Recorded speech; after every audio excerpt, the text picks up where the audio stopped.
Now, Fox 23 Sports.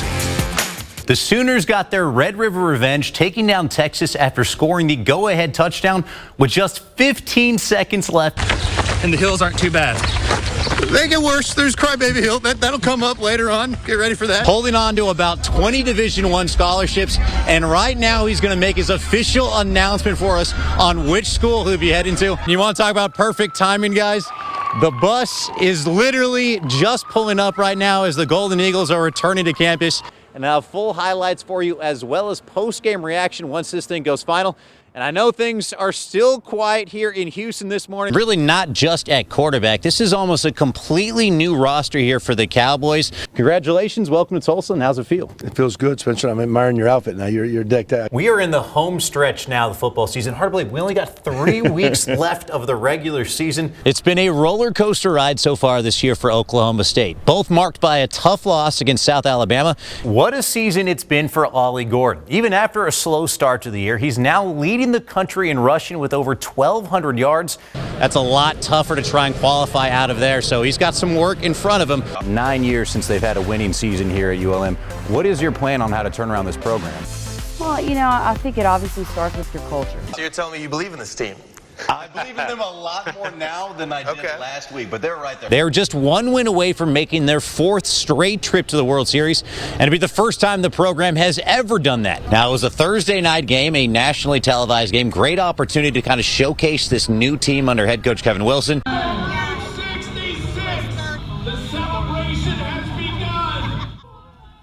One step down, a million more to go. For a few hours on Sunday morning, over 6,000 runners from all 50 states and from 8 different countries got a chance to see our beautiful city 1 mile at a time. The rain's held out, so the weather's great. I love running through these little towns, and the hills aren't too bad. I had a little time on my hands, so I got to talking to a lot of nice people, including, of all things, some newlyweds. Now that we're married on the weekends, we like to spend Saturday doing a long run, and Julia decided to run a half, and so here we are. So he dragged you into this, is what you're saying? I was like, is he in the doghouse or is he all right? It's a good thing they found each other. A few miles down the road, I met a few other runners who might as well be married to the sport. I've done the OKC full and half many times, and I've run a total of 19 marathons. But my 70th half, and I just qualified for Boston in 2023. Let's go! Let's go! With only a few miles left to go, everybody got treated to some gorgeous sights along the Arkansas River, and then something that nobody wants to see. Nah. So, after some climbing... What do you think it's going to be like when they give you that medal? Big accomplishment, you know. I'm just going to be excited to get it and say I did it. I'm not sure if I'll do another one. We'll see how I feel afterwards, what the recovery's like. All that was left was the home stretch. And with that, another Route 66 marathon is in the books. In downtown Tulsa, covering news that matters. I'm Spenser Tilus, Fox 23 Sports. Technology in sports has changed a lot over the last few years.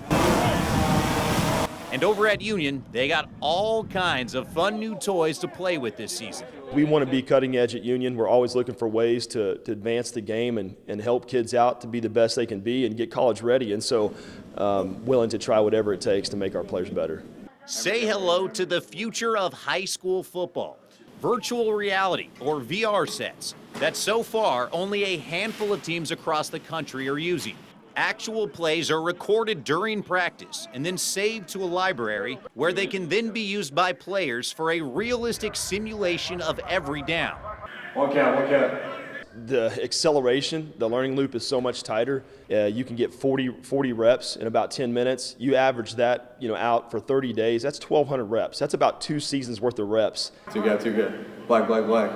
It slowed the game down for me a lot. It's helping me see stuff that maybe I didn't see the first couple reps I've done, so it's really helped out. And that's not the only innovative thing the Red Hawks are doing. They've also got 40 GPS units that they can put on different players. that tell them how fast and how far those players ran during practice. If we're trying to accomplish his top speed, I know that when I look at the numbers the next day, I can tell, okay, this kid hit his top speed, but this guy didn't, and we can kind of adjust the workload for those guys. Always making sure the team is working hard, but doing their best to avoid an injury in the process. Try to stop some of those soft tissue injuries if a guy's getting worn down. You know, our ultimate goal is for them to be playing full speed on Fridays, not the second day of practice. The workouts, the practices, the way we recover, it all plays into these athletes being healthy on Friday nights, and this GPS system just adds another little bit of information that we can use to make sure our guys are ready to go. In Tulsa, covering news that matters, I'm Spenser Tilus, Fox 23 Sports. There's one change to this year's ORU basketball team that you can't help but notice. This just in, it's a good thing to be tall in basketball. And that's great news for 7'5" Connor Vanover. I'd always been really tall. I'd say around 6th grade, I was about 6 foot already. Then around 7th, 8th grade, shot up throughout the next year or two. And by the end of my 8th grade year, I was 7 feet tall.